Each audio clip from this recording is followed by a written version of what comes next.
Welcome, everybody, and thank you for joining us for Jill Lublin's Year of Kindness for our October Kindness Circle. We are thrilled to have our special guest thought leader, Bob Berg of the Go Giver, joining us today. So everybody, please jazz hands and warm, friendly welcomes for Bob. I'm going to introduce Jill, and then Jan will kick us off with our invocation. So just one moment. Jill Lublin is an international speaker on the topics of radical influence, publicity, networking, kindness, and referrals. She is the author of 4 best-selling books, including Get Noticed, Get Referrals, Guerrilla Publicity, and Networking Magic. Her latest book, The Profit of Kindness, went #1 in 4 categories.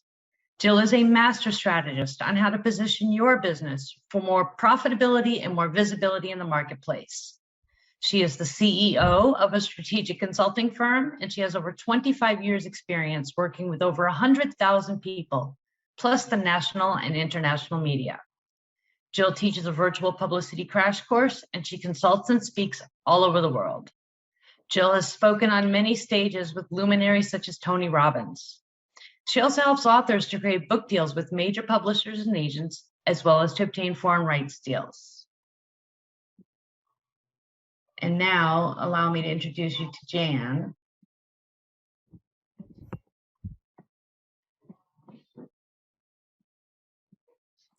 Good morning, everyone. Good morning. Good morning, Jan.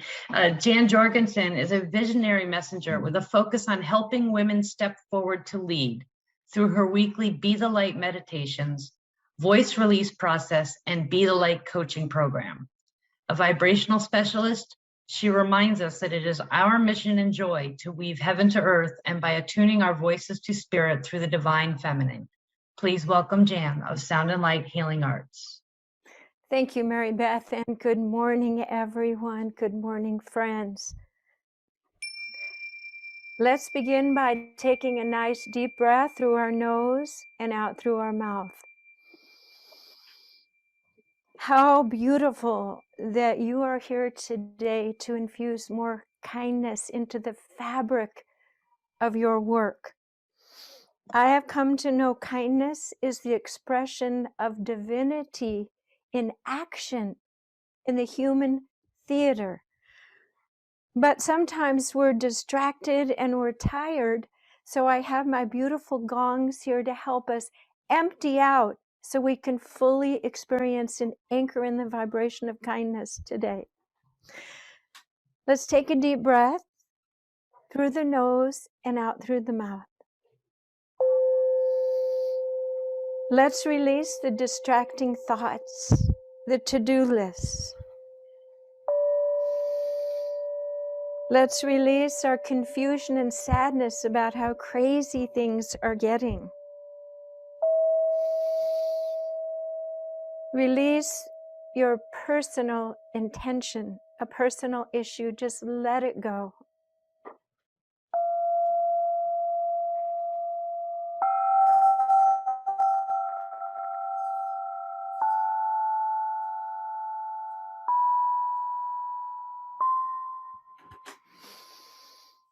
So let's ground something new for ourselves today. Let's ground the vibration of the divine principles of which we'll be building the new paradigm on. Let's take another deep breath together. We are bringing truth, beauty, love, goodness, omniscience, omnipotence, omnipresence, all wrapped up in the human gift of kindness. Thank you, Jill, as we begin creating this container of sharing this vibration through our work in community. Blessings. Oh, thank you, Jan. Thank you so much for always who you be And I appreciate you. Mary Beth's going to post in the chat how you stay connected to Jen. She does beautiful meditations every week. So definitely join her. And they're free. So we'll post that in the chat for you. And welcome, welcome to our wonderful year of kindness. I'm super excited to have all of you today to practice in the practice of kindness, because that is what we do, is we practice kindness every single month. And I pray and hope that each one of you are practicing it in your life every single day, right? Because you know, and I'll just remind you, it takes conscious acts of kindness every single day. I want to announce two things. Number one, to remind you that we will be doing two breakouts today. One with a question from Bob that he will pose to us as he speaks to us, and after he speaks to us. And then the other will be to share leads and referrals. The other thing I want to remind you is that our November call is actually the Kindness Summit instead on Saturday, November 13th, from 9 to noon Pacific. Please come join us. We have amazing, beautiful speakers lined up, 10 minutes apiece. We'll do circles of kindness. It's included with your membership. And so with that, I wanted to just remind you about that. Mary Beth will also post that in the chat. And again, that's included. So let's make sure that you RSVP for that and let us know that you're. Everybody mute themselves, please. Can everybody mute themselves? And Mary Beth, go ahead and mute everybody. Thanks so much. I want to also share with you some super exciting news that The Profit of Kindness, the book, wonderfully is out already in India. And during this week, my Year of Kindness challenge, funny, wonderfully enough, I got the Russian copy, my friends. Here it is. The Russian hardback cover, woo, woo, woo, yes, yes, of The Profit of Kindness. At least I hope that's what it says. So very super excited. And I just want to celebrate with all of you, our wonderful, wonderful community. Okay, great.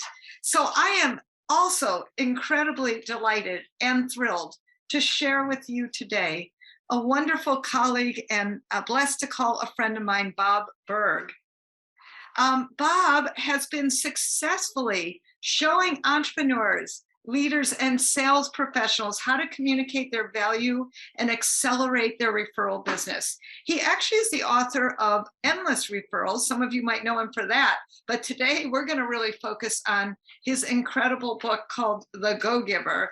And The Go-Giver has sold, check this out, over 1 million copies and been translated into 30 languages. You go, Bob.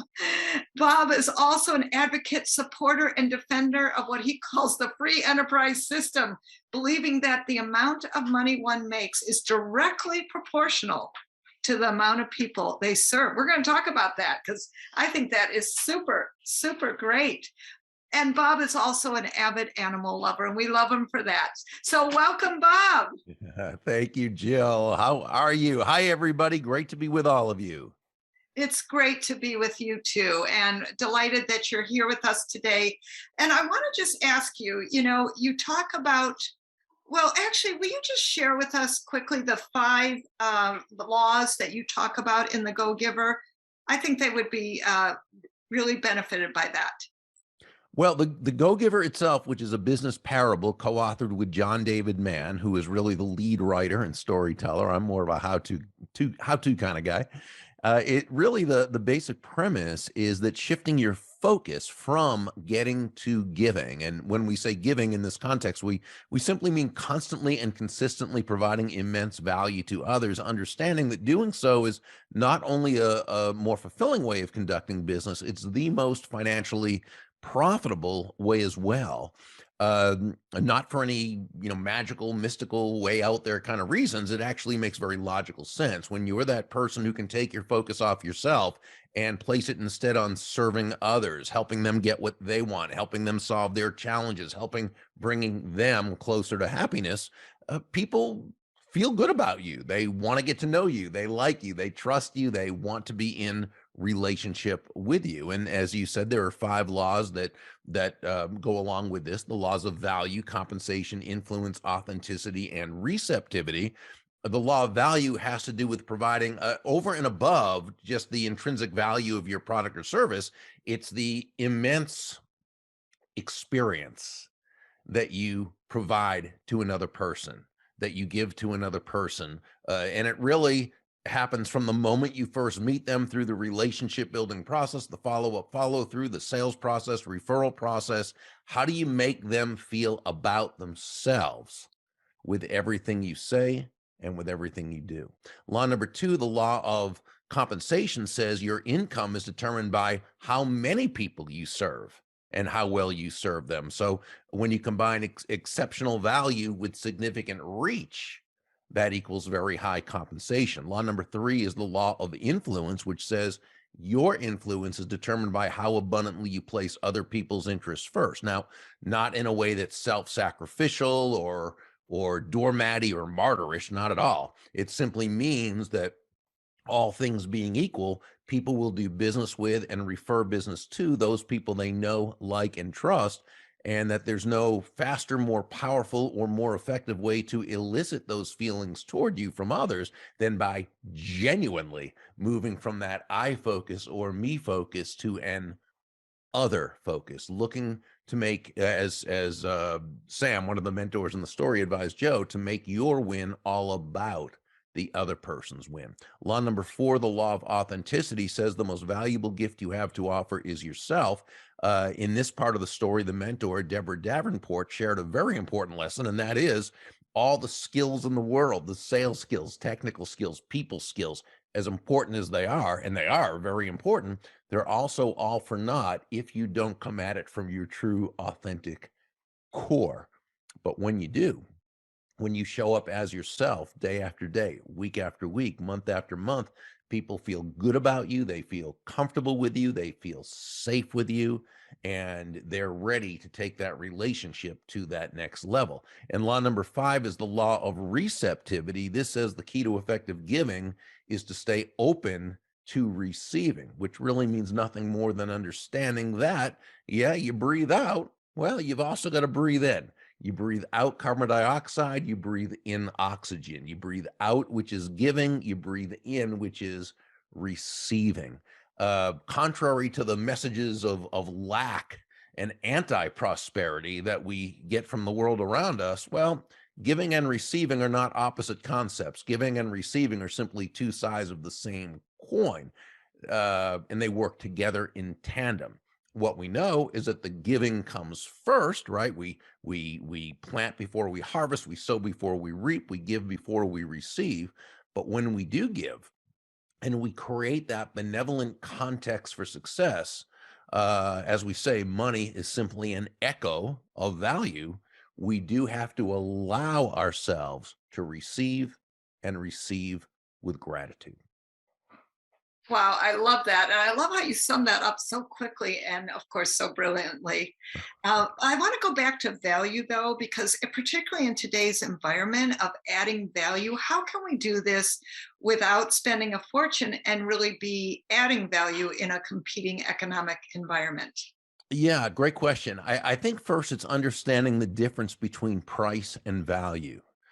Price is a dollar figure. It's a dollar amount. It's finite. It is what it is, right? Value, on the other hand, is the relative worth or desirability of a thing, of something, to the end user or beholder. In other words, what is it about this thing, this product, service, concept, idea, that brings so much worth or value to another person that they will willingly exchange their money or their time or their energy or what have you for this, and be glad they did, while you make a healthy profit.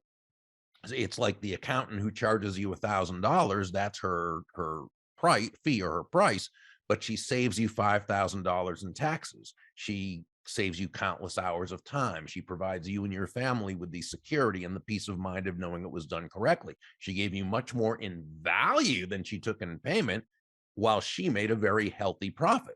In fact, in any free market-based exchange, meaning no one's forced to do business with anyone else, there should always be two profits: the buyer profits and the seller profits, because each comes away better off afterwards than they were beforehand. But that's just the intrinsic value. Any and every accountant should be able to do that. What separates one accountant from another? What separates you and your business from the competition? What helps distinguish you, as our friend and colleague Scott McCain would say, who wrote the book Create Distinction, right? Well, there are, the first thing is this, okay? You've got to be that additional value. How do we communicate that additional value? And again, without it costing a lot of money, right? Without it costing maybe any money. Well, fortunately, there are dozens, if not hundreds, of ways to communicate that additional value, but they tend to come down to 5 what we call elements of value. And those elements of value are excellence, consistency, attention, empathy, and appreciation. And to the degree you're able to communicate one or more, hopefully all 5 of those elements of value at every single touch point, that's the degree that you take both price and competition out of the picture. I love that. Thank you. That's very powerful. My And also pleasure. good reminders of what to do to bring that value.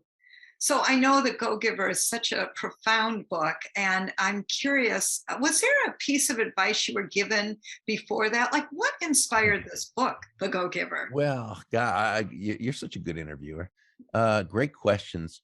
I would have to go back almost 40 years, probably. I'd been in, well, maybe 38 years, because I think I started in sales about 40 years ago, and I'd been doing pretty well because I had learned, first few months I floundered. I didn't know what I was doing, but then I got some books and, well, cassette tapes. That's how long ago this was. And I started going to seminars and started really learning and did pretty well. A couple of years after my first job, I went to another company where I was selling a rather high ticket item. And I started out in a slump, a sales slump, and I couldn't seem to get out of it. And I made a very rookie sales mistake. And that is, I focused not on my customers, but I focused on myself and trying to get out. When's this next sale going to happen? What am I going to do? How do I, right? Which, of course, is the exact opposite. Because remember, nobody is going to buy from you or from me because we have a quota to meet, right? They're not going to buy from us because we need the money. They're not even going to buy from us because we're really nice people. Someone's going to buy from us or do business with us because they believe they will be better off by doing so than by not doing so. And that's the only reason why anyone should, buy from us. So it behooves us to focus on them, right? So, but I was not. I was focusing on myself, and at a certain point, there was a gentleman there. He was an older gentleman. He wasn't even in the sales department. I think he was in the engineering department, and he retired soon after. Didn't know him very well, but he was one of these guys. He didn't say a whole lot, but whenever he did say something, it was always pretty profound. And I think he kind of saw me as Joe, who I would later, with John David Mann, write about in The Go-Giver, right? He saw me as that young, up and coming, ambitious, aggressive, and out there really trying to make it happen salesperson, but who was very frustrated and whose focus was in the wrong place. And he said to me, he said, Berg, he was a last name kind of guy. He said, Berg, can I give you some advice? And I said, absolutely, please do. I need it. And he said, if you want to make a lot of money in sales, he said, don't have making money as your target. Your target is serving others. Now, when you hit the target, he said, you'll get a reward. And that reward will come in the form of money. And you can do with that money whatever you want. But never forget, the money is simply the reward for hitting the target. It ain't the target itself. Your target is serving others. Hmm. And, I really believe, Jill, that that's where I kind of really got it, that great salesmanship is never about the salesperson. Great salesmanship is never about the product or service, as important as those are. Great salesmanship is about the other person. It's about that person whose life you're trying to provide value to. Really, when you think about it, It's about that person whose life is better just because you are part of it. And I think that when we approach sales from that foundational premise, we're really 9 steps ahead of the game in a 10-step game. I love that. And Bob, we're getting lots of requests. Will you quickly, if you could repeat the 5 components of value? That would be great. People are asking us for it privately. Sure. So the 5 laws themselves were excellent. The 5 laws were value, compensation, influence, authenticity, and receptivity. The 5 elements of value within the law of value were excellence, consistency, attention, empathy, and appreciation. Thank you for that, Bob. My So, pleasure.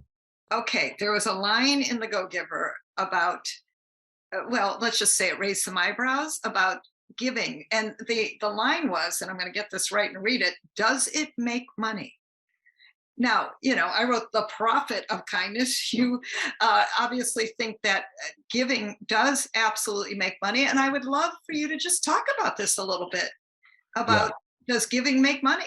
Okay, so let's go on a couple. Let's take that on a couple levels. First, does it make money? Well, when we're defining giving as creating immense value for others, sure it does, by the very nature of the thing. That's why people are buying from us, because they feel the value they're receiving is greater than the price they are paying. Price being financial, but it could also be time, it could be aggravation, it could be lost opportunity, could be anything. So yeah, giving, that's why we say money is an echo of value. The value comes first. The money you receive is simply a natural result of the value you've provided or given. What Joe said in the book to Pindar regarding about will it make money is, when they first met, Joe, who was very focused on himself, he was a go-getter, which we like, a person of action, but he was also a go-taker as opposed to a go-giver, right? We like people to be both go-getters, people of action, and go-givers, people who are absolutely focused on the other person. But what we would discover is someone being a go-taker, one whose focus is on themselves. It's not profitable, and it's also just not particularly fulfilling. And when Joe, every time when Pindar had a thought, Joe was putting a money value to it, and saying, oh yeah, we'll make a killer, or this or that, whatever. And Pindar was saying, let's look at it from sort of a different point of view. Let's look first at the value we're providing someone. And Joe said, well, wait a second, are you saying asking if something will make money isn't a good question? And Pindar was the mentor. He said, no, asking if something will make money is a great question. It's just a bad first question. First, ask, will it serve? If the answer is yes, then ask, will it make money? Now we can look at will it serve in 2 different ways, actually as complementary. One is, will it serve? Will it bring good to someone? Again, will it add value? Because if it ain't adding value, it's not going to be worthwhile in the marketplace. Okay. Is there a market for it? Do people want it? Will they pay for it? Okay. Now, if that's the case, if it will serve, if there's a market for it, great. Now you've got to ask, will it make money? Because there can be a wonderful market for it. Everyone can buy it up. But if you're not making a profit, if you're losing money or not making a profit, well, now you've just got a hobby. And while hobbies are wonderful, we suggest them. That's not what we're talking about here. So asking if it will make money is important. Absolutely. It's just a bad first question, because if you start with, will it make money? It's sort of like driving while you're looking in the rear view mirror. Okay. Because remember, no one's going to buy this because you want them to. No one's buying it because you want to make money. So if you start with the money, you're much less likely to be focusing on the important thing, and that is, what's the value the other person is going to get. Wow, really. And I think these are all writer downers and like almost signs, right? That we could keep asking ourselves. So thank you for that. And I know one of the principles of the Go-Giver book is influence. How does a go-giver create influence, both personally and in business? Well, so again, I think we need to ask, what really is influence, because the word is used so much, and now we have influencers, which are the Instagram, and they have all these followers in there. By the way, we've always had influencers in that regard, right? When a famous actor would be hawking aspirin on television, it's not that we thought that actor knew anything about aspirin, but the advertisers knew that we like that actor. They had influence, right? So what is influence? Well, influence on a very basic level can simply be defined as the ability to move a person or persons to a desired action by the aspirin, right? Move or the sale, or somebody in your organization to do a certain thing. Influence is simply the ability to move a person or persons to a desired action, usually within the context of a specific goal. Now, that's the definition, but that's not its essence.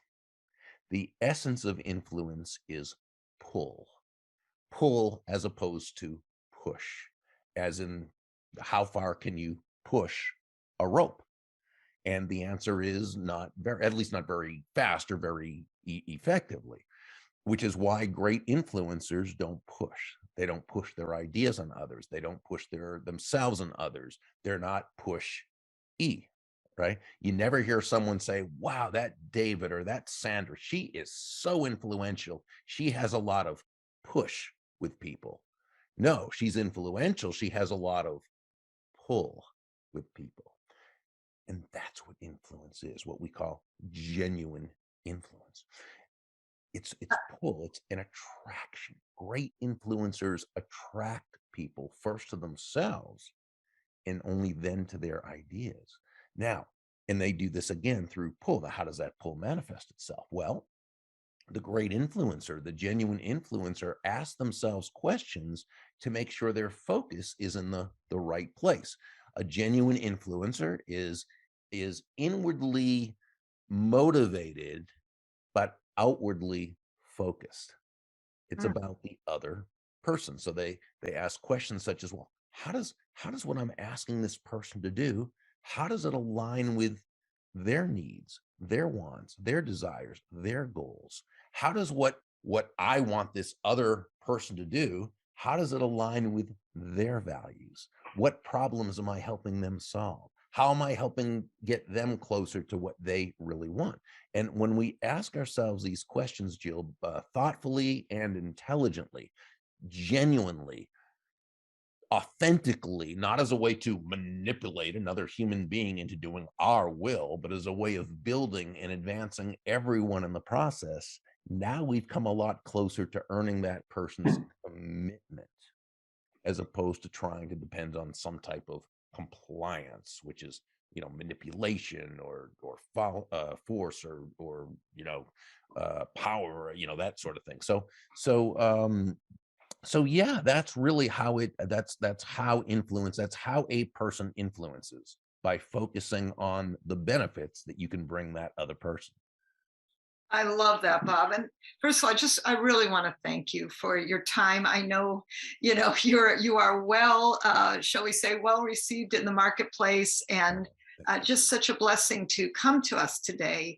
And I so appreciate you doing that to help us go giving more, and definitely go get his book. So a couple things, Bob. I know you and I talked briefly about maybe giving them a question to discuss in their breakouts, as wonderfully related maybe somehow to kindness, to influence, to giving more as a go-giver. But before we actually give you a moment to state that question, is there a way you have for people to connect to everything you offer, some kind of free gift, whatever works? If you would be so kind, maybe you can either post that in the chat or give it to Mary Beth, and we can let people know.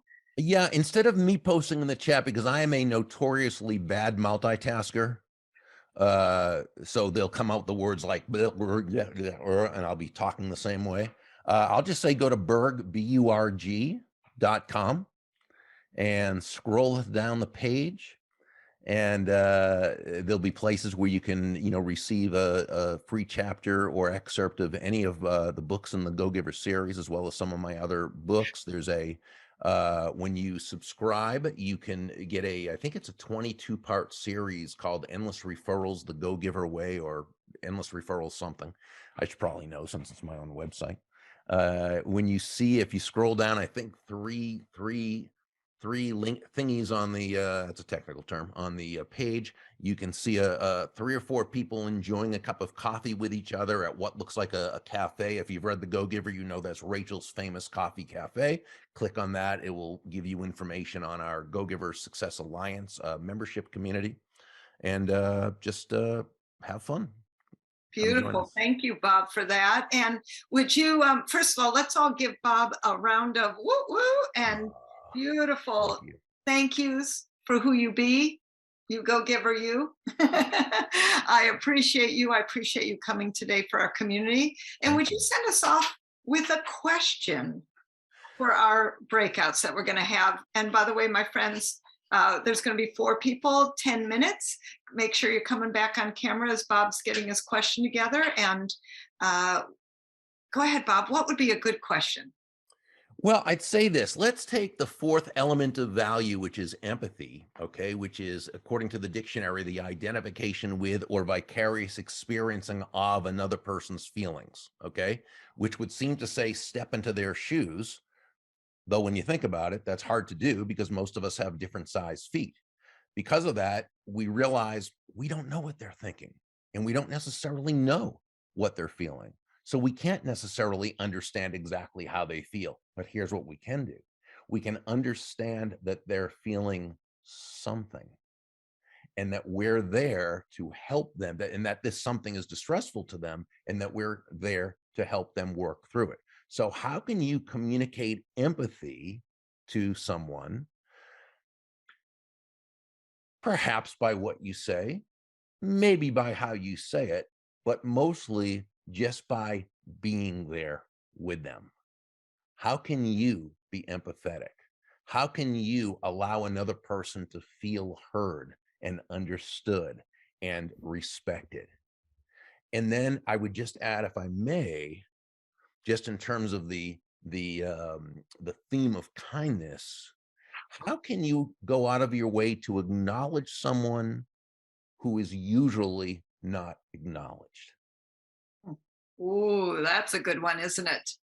Wow. Perhaps even in your own family. Yeah, that's right.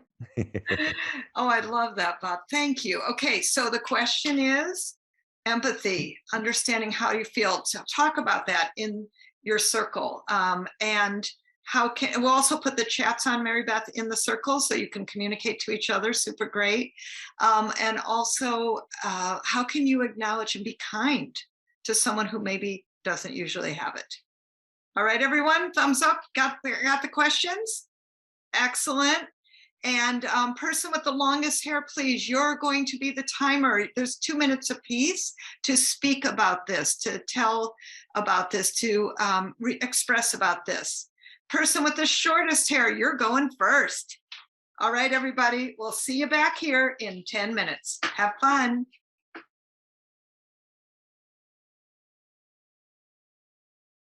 Welcome back. Welcome back. We made a boo-boo. The chat was not open. I know. Please be kind. I'm sorry. So here's what we're going to do. We're going to keep the room open for like 5 minutes. Mary Beth will be there. You all can chat to each other, or, you know, chat with the people who are in your room. And also, please go to that Skillshare directory. Make sure you're all in there. So we'll just keep that chat open, just so you know. Again, reminder about renewing, so you can bring your guest for free, and we're going to keep it at the $97 rate. That will be good for all of you. And as long as you renew by Friday, you're bringing a guest to the summit for free. You click the link, Mary Beth will post it again. And you know, my friends, if you're looking for a sign, this is it. Just be kind. All right.